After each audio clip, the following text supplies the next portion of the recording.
When Enzo Maresca joined Chelsea, there were a lot of questions around his abilities as a manager. I'm getting a real feeling that this is an underwhelming appointment. Despite his success with Leicester, some fans weren't convinced. How about we've got a young team who need guidance, so I know what we'll do.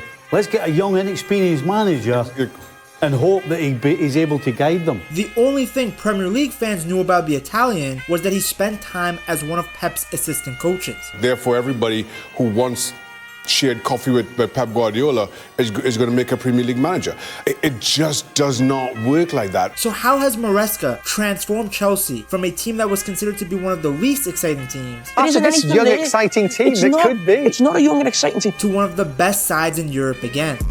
Chance to strike here, that'll do it for Chelsea.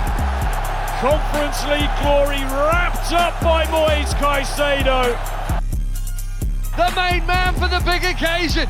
A statement victory to re-establish Chelsea back amongst the elite. Eyebrows were raised with the appointment, Jules, of Enzo Maresca, but it's looking to be a genius stroke right now. If you do the right thing inside the pitch, probably everything around the club calm down. When you join a massive club like Chelsea, there are high expectations. This job requires almost not 24 hours, but more or less. There is pressure not just to perform on the pitch, but to be able to handle the situations that arise off the pitch. Especially at the beginning, there were many noises around the club, but I always said that if you want to be focused on that side, you waste energy. The squad is young. Top of the league here. For youngest team in the league.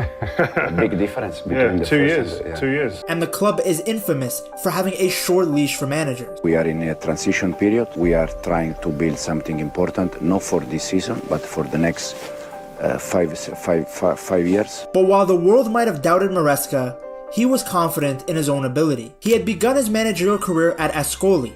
Yes, back then he had hair. In that time I was a long hair, so you can understand how many years ago.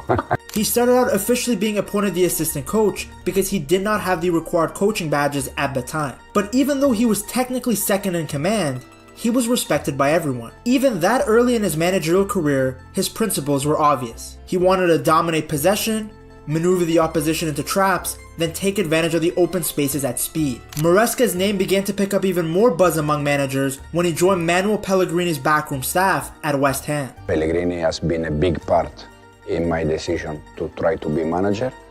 I try to learn things from him, especially the relation that he has with players. That is a fantastic relation because it's very close. Pellegrini had coached Maresca at Malaga, so he was aware of the Italian's footballing IQ. Funny enough, back in 2019, West Ham shocked Chelsea by beating them 1-0, a win that was masterminded by Maresca, who had taken over training from Pellegrini in the lead up to the game.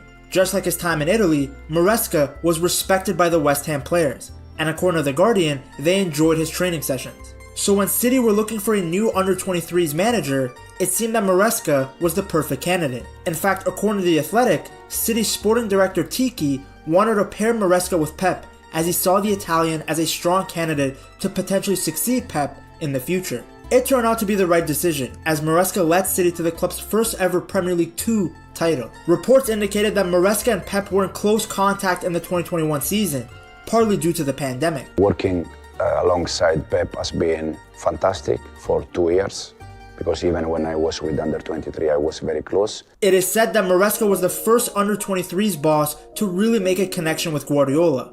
Due to their shared vision of the game, the two spoke a lot. A ton of football knowledge between them, not a lot of hair. In fact, The Athletic believes that the movement of a fullback into midfield was a theory that both Maresca and Pep discussed, as Maresca used that tactic with the under-23s at the same time that Pep began using Cancelo in the same way. Of course, Enzo Maresca last season made an incredible job with these players, incredible job. I know it because we were together training many times and I saw them. After a season with City, Maresca was picked up by Parma. He only spent one season there as well though, before he returned to City, this time as an assistant to Pep as part of his first team staff. It was a perfect partnership. Maresca was addicted to the game, just like Pep. Work ethic, exactly. That of a beast. In terms of, he spent many hours. Even compared to you? Yes. Reports indicated that Maresca studies managers and their playing styles from around the world, using folders on his laptop to keep track of teams that he thinks have been playing well or are worthy of further investigation, with a particular focus on patterns of play and modern tactical trends.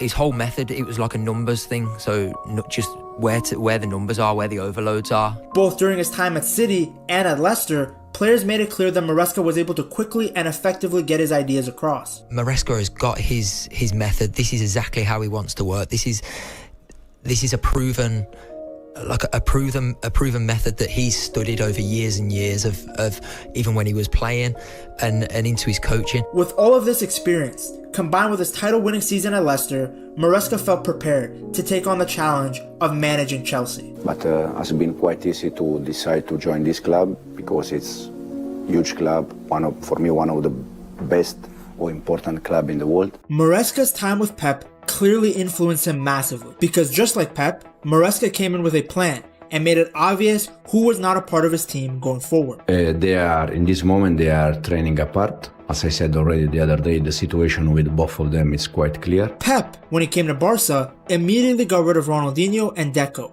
Then at City, got rid of Joe Hart. Good players objectively, but they didn't fit into Pep's vision. Maresca did the same to Chilwell, Sterling, and Chalobah. Now, funny enough, Chalobah left, came back, and established himself as a rock in the Chelsea back line. On one hand, you can argue that it's harsh, coming in and immediately telling players that they have no chance of making it into the first team. I spoke with Raheem before City game. He's going to struggle to get minutes with us, and this is the reason why he was out of the squad. But on the other hand, it directly helps everyone involved. The players knew where they stood, and the club was able to bring in players that actually suited the way Maresca wants to play. That's why Sterling was sent to Arsenal and was replaced by Jadon Sancho, a player who Maresca had a vision for. As I said, I know Jadon very good because I watched him many times in the past. One of Maresca's principles is to use width to create space. He wants his wingers to stay as wide as possible. This creates a lot of space in the center channels of the midfield, as seen from the goals the Blues scored against the Wolves. Those open spaces in the middle can be occupied by either Palmer or Jackson. The whole time the wingers stay wide, giving outlets for a switch in play. If the ball is switched, then the wingers will find themselves in 1v1 situations.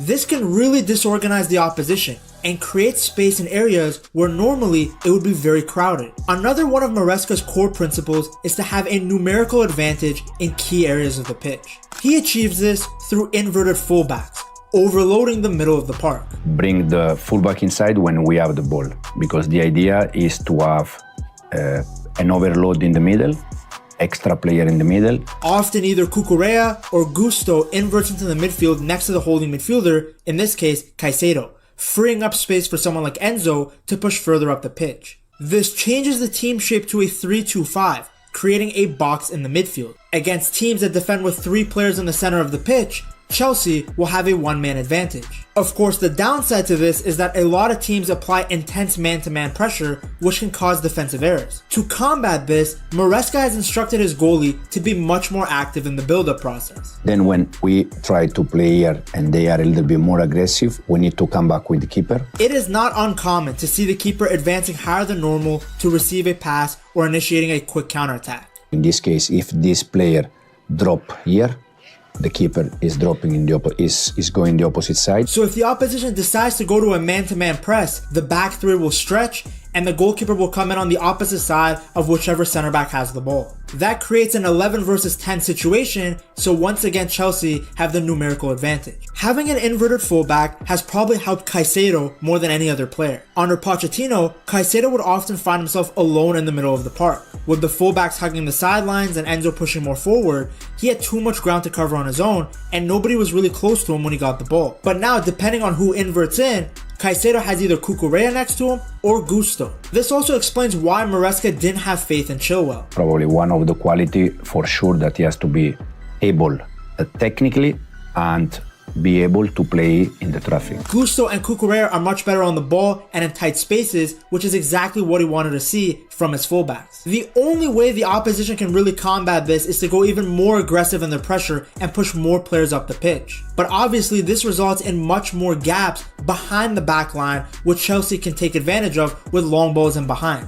for the opponent is good because they can be more aggressive, but in the same time for us can be good because we are 1v1 winger in both sides. We are 1v1 number 9, and we are 4 against 4 in the middle, bringing out of his position the central defender. That is never easy for a central defender. Chelsea love to target the spaces in behind and can create deadly 1v1 or 2v2 scenarios with long balls. The inverted fullbacks also help Chelsea defensively against transitions. With an inverted fullback, if Chelsea lose the ball, there are 5 players ready to defend. In the moment that we lose the ball, we have 5 players defending the transition. The players are also closer together, so when they regain possession, they can transition quickly to a counterattack. We have already seen Chelsea forcing errors from the opposition by pressing them quickly. The biggest issue that Chelsea face right now is against teams that don't want to press. Teams that are more than happy to stay compact and defend in a low block. The opponent, they drop number 9 and number 10. So they do like this and like this. 4 against 4 in the middle. That, yes, become more difficult for us because there are no space that we can exploit here. When teams overload the central zones, it limits Maresca's +1 numerical advantage philosophy. To solve this, Maresca relies on technically gifted players that can operate in tight spaces. Sancho showed against Bournemouth when he came on how to unlock a low block as he found an opening to play Nkunku through for the winner. Palmer is unbelievable.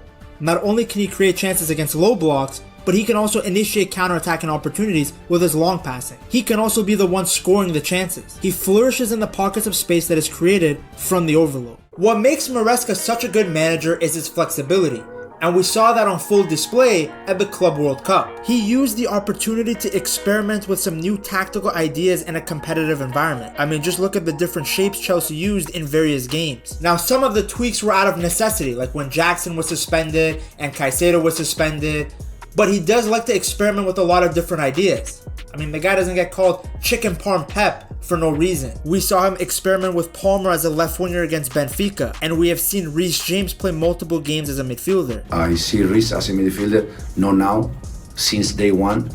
Now, the experiments don't always work, but it shows that he's thinking outside the box. Maybe a little too much. My guy was stressing before that Club World Cup final. But when his theories are applied to perfection by the players on the pitch, you get magic.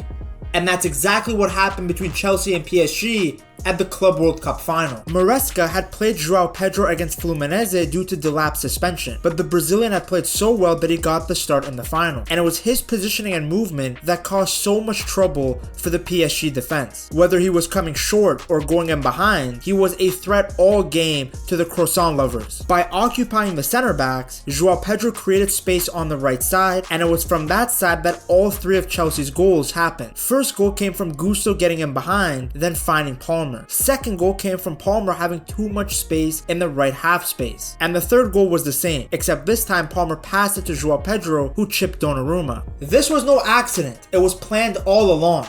When Maresca analyzed the baguette lovers, he realized that Chelsea can do a lot of damage on their left-hand side, exposing the space behind Nuno Mendes. Analyzing them, we saw that that was a good opportunity to exploit that space, and we use Cole and Malo in that side to create a little bit an overload at that side. Then out of possession, Chelsea were equally ruthless. They made sure the PSG midfielders couldn't even sniff the ball without being put under pressure. I mean, look at what Chalobah is doing in the second minute of play. He's man-marking Fabian Ruiz right into the center of the park. He did the same thing again later in the game, this time with Dembele. Dembouz dropped into the pockets of space as the false 9, a pattern of play that had worked all season for the Parisiens, but not against Maresca's Chelsea. Following your man was definitely an instruction that was given to the whole team, because here's Colwell doing the exact same thing to Dembele. While he follows the striker, Caicedo moves in to cover the gaps. It's this sort of analysis and tactical thinking that allowed Chelsea to win 2 pieces of silverware in what was supposed to be a development year. While winning cups is very nice, what has made Maresca stand out, in my opinion, is his ability to develop players.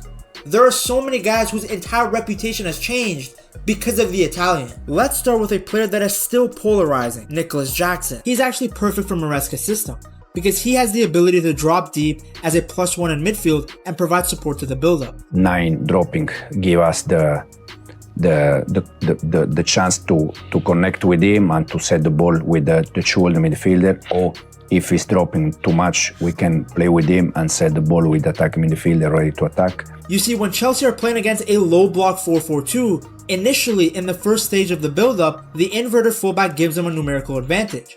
But they lose their numerical advantage in the center of the park. The two central midfielders, plus the two strikers, match Enzo, Palmer, Caicedo, and whichever of the fullbacks is inverted. To combat this, Jackson has to drop deeper into the midfield to give Chelsea an advantage numerically again, this time a 5v4. If one of the central defenders follows Jackson into the midfield, then that leaves the wingers isolated on the fullbacks, which is exactly what Maresca wants. Jackson's work rate is also essential for the way that Chelsea want to start pressing from the front. The difference between Pochettino's Chelsea and Maresca's Chelsea is honestly night and day. In the 2024 season, Chelsea lost 3-1 to West Ham.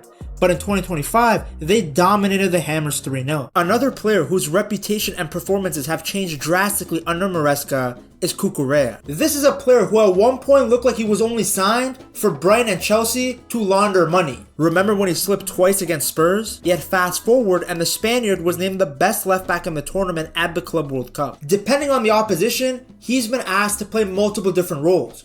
We've seen him operate as an inverted fullback, as a left winger, sometimes even as a left number 10. But he really found his best form as this box-crashing left back. Let's look at the game between Chelsea and Leicester in March of 2025. In possession, Cucurella pushed up like a left winger, just ahead of Moises Caicedo, with Cole Palmer in the middle, and with Enzo Fernandez on one side and Nkunku on the other. Now, Nkunku doesn't like to stick to the sideline. He likes to play in the inside, between the defenders. And that actually helped Chelsea, because this way Cucurella could stay wide or cut in, and his flexibility actually became the key to everything. During this goal, Nkunku stayed narrow and pulled Leicester's wingback, James Justin, inside with him. Enzo spotted the opportunity and passed the ball to the charging Cucurella. Now with Nkunku still posing a threat, Justin couldn't just move to stop Cucurella. Leicester's center back, Wu Faze, aka Sideshow Bob, wasn't close either. So Cucurella had time. He took a touch, looked up, and smashed the ball into the corner past Mats Hermansen. 1-0, all because of a great game plan from Maresca and smart movement from Cucurella. It's funny because he had done the same thing months earlier against Brentford. Same spot, just a different team. He was looking to attack the space in Brentford's defense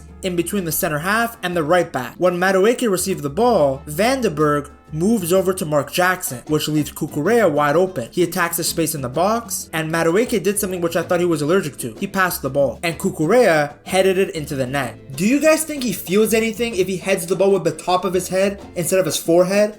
Considering he basically has a mop up there. And if you still somehow thought it was a fluke, here's him occupying the same space and scoring again, this time against Wolves. Maresca changed this man's life. And interestingly, he did the same thing for Enzo Fernandez. He had him push further forward and focus more on creating in the attacking third rather than having to drop to progress the ball. Enzo was getting more touches higher up the pitch, and that's why his goal scoring output increased so much in the 2025 season. Instead of relying on him to solely be a deep line playmaker, Maresca realized that Enzo has other qualities that can be utilized too. At Benfica and for the Argentina national team, he showed his goal scoring ability, and now Chelsea fans are witnessing it too. What Enzo Maresca has done so far is incredible, from dealing with all the off the pitch issues to getting results with a very young squad. Yes, a lot of money was spent, but let's not act like money directly correlates to winning. I mean, just look at Manchester United. Maresca has done a great job at integrating the new players and developing the existing ones. It's because of him that nobody talks about the price tag of Caicedo and Enzo anymore. It's because of him that Joao Pedro already looks like the next superstar. The manager told me to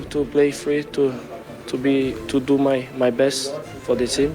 And I think I did. Great managers make everyone better, and that's what Maresca's doing. Now, of course, with a young team, it's not always going to be sunshine and rainbows. With the highs comes the lows. With the new signings that Chelsea have made, he has some new problems on his hands. To see what issues the Blues have to deal with now, you have to watch this video right here.